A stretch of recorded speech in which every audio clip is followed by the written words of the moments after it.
Approximately 67 miles to the north of Aurangabad, in the Indhyadri range of the Western Ghats, lie the caves of Ajanta. The 30 caves, famous for their early Buddhist temple architecture and many delicately drawn murals, are located in a 76-meter high horseshoe-shaped cliff overlooking the Vakura River. The river originates from a picturesque waterfall called Sakkund just off the last cave. It serves as a potent reminder of the natural forces that over untold eons have shaped the basaltic layers of the Deccan Plateau. Also a part of the Kautala Wildlife Sanctuary. This primordial landscape provides a fitting background to one of the finest collections of paintings from India's antiquity.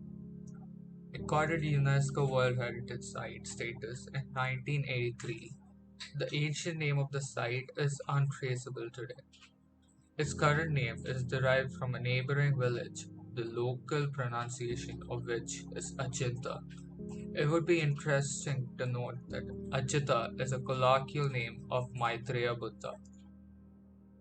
The caves of Ajanta are of different sizes. Most of them have pillared verandas in the front, from which doors and windows lead into the main halls. These halls are surrounded by chambers for the accommodation of the monks. The facade of most of the caves are decorated with sculptured images and statues of Lord Buddha. The fresco paintings on the walls, which are based upon the renowned Jatakas, is one of the major attractions.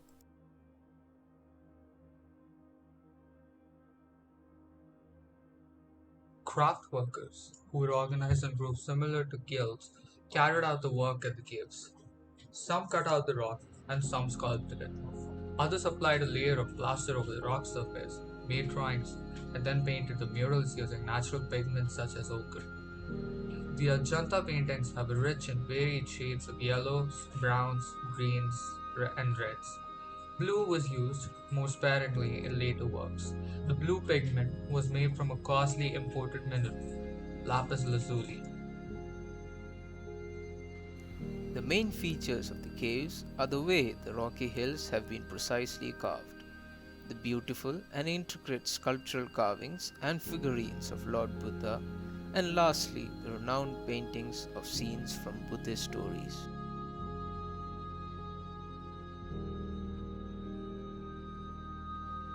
The period of excavation, used as synonymous to the carving of the caves, can be divided into two broad phases.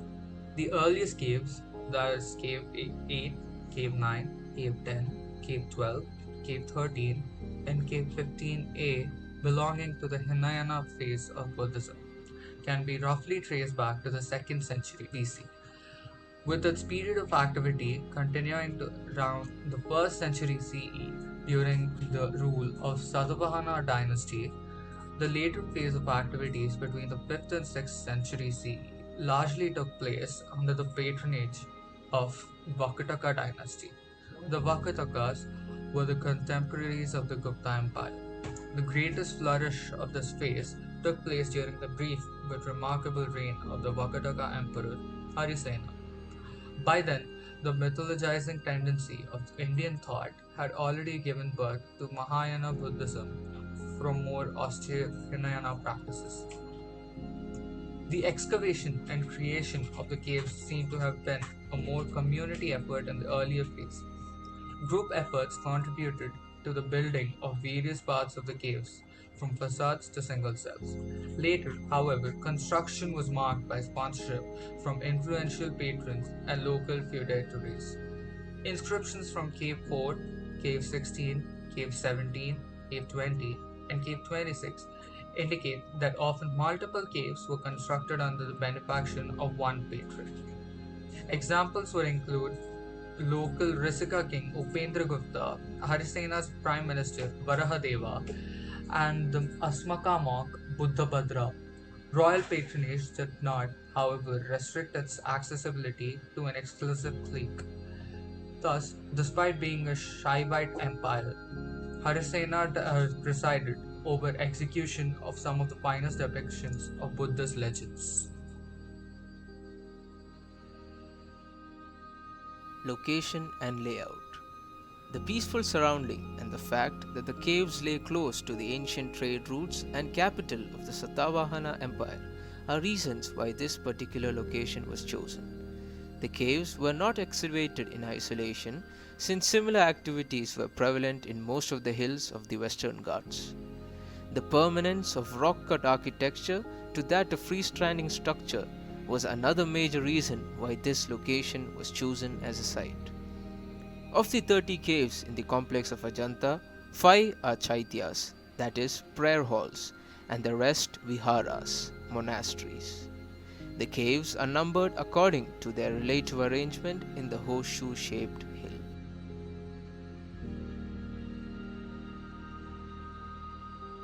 Located in the Indyadri range of the Western Ghats, the caves are carved into a hill. The Vagora river runs below the caves, and all the caves are oriented towards the center. The caves lie about 580 meters above sea level. The region is influenced by the local steppe climate. In Aurangabad district, there is little rainfall throughout the year.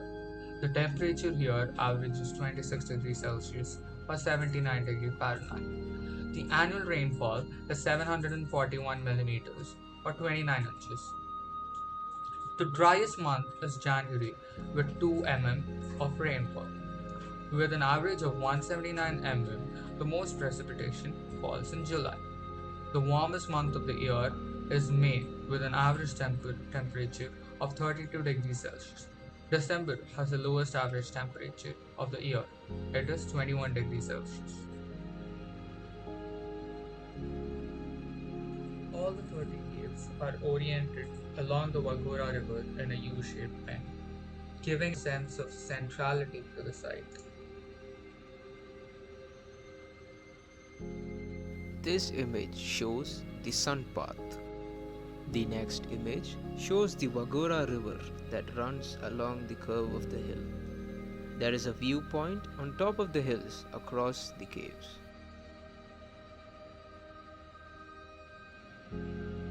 There are 30 caves in all which serve the purpose of a monastery and living quarters for the monks. All of the caves have been carved into the hill, and it is said that it was done individually by the monks themselves. Of the 30 caves, 4 caves have been identified as unique. Most of the other caves are similar in design. Architectural analysis of caves 1, 6, 12, 16 and 19 will be done in this video. Cave 1 was built on the eastern end of the horseshoe-shaped scarp and is now the first cave the visitor encounters. It is one of the last caves to have been excavated. This cave, that is 36 meters long and 28 meters wide, has one of the most elaborate carved facades, with relief sculptures on entablature and ridges, and most surfaces embellished with decorative carving. There are scenes carved from the life of the Buddha. The cave has a front court with cells fronted by the pillared vestibules on either sides. These have a high plinth level. The cave has a porch with simple cells on both ends. 12 pillars make a square colonnade inside supporting the ceiling and creating spacious aisles along the walls.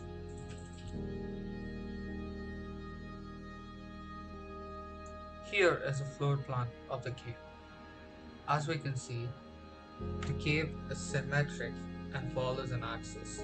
It has an entrance or pylon, and it has little chambers along the side. It has a sense of centrality, and it has a vestibule, which is followed by a deity chamber. The recursive scales give it a sense of hierarchy. Now, Cave 6 is a two-story monastery, which is 17 meters by 18 meters. It consists of a sanctum, a hall on both levels. The lower level of the Cave 6 likely was the earliest excavation. The upper story was not envisioned in the beginning and was added later on by the artists. Cave 6 shows experimentation and construction errors. Cave 12. This is the smallest cave in the entire complex. Cave 12 is a monastery with dimensions of 14.9 meters by 17.8 meters. It was built around the 2nd to 1st century BCE.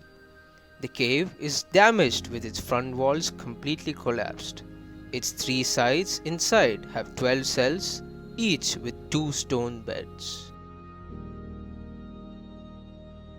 Cave 16. Cave 16 occupies a prime position near the middle of the site, and it has influenced the architecture of the entire site. The dimension of this cave is 19.5 meters by 22.5 meters. The veranda of the monastery is 3 meters wide. The main hall is almost a perfect square with 19.5 meters side. Cave 19. Cave 19 is a worship hall, 16.05 meters by 7.09 meter in dimension. It has been dated to the 5th century Common Era. Cave 19 is one of the caves known for its culture and unique form. It is one of the caves with a vaulted dome-like roof. The worship hall is apsidal with 15 pillars dividing it into two side aisles. The sudden discontinuation of activities in Ajanta inevitably coincides with the untimely death of the Vakataka Emperor Harisena. But the seeds for disruption were sown much earlier.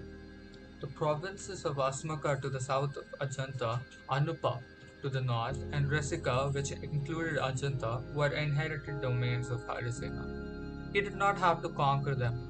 This explains the fact that within a few years of his ascension to the throne, excavation work started at the site under the patronage of different vessels.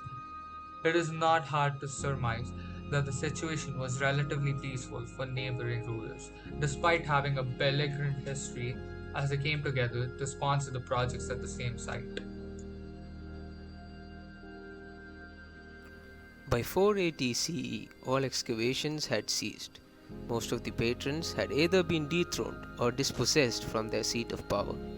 From the sounds of chiseling and chanting, life had almost returned to a primeval silence, interrupted only by the chirping of birds or chattering of monkeys.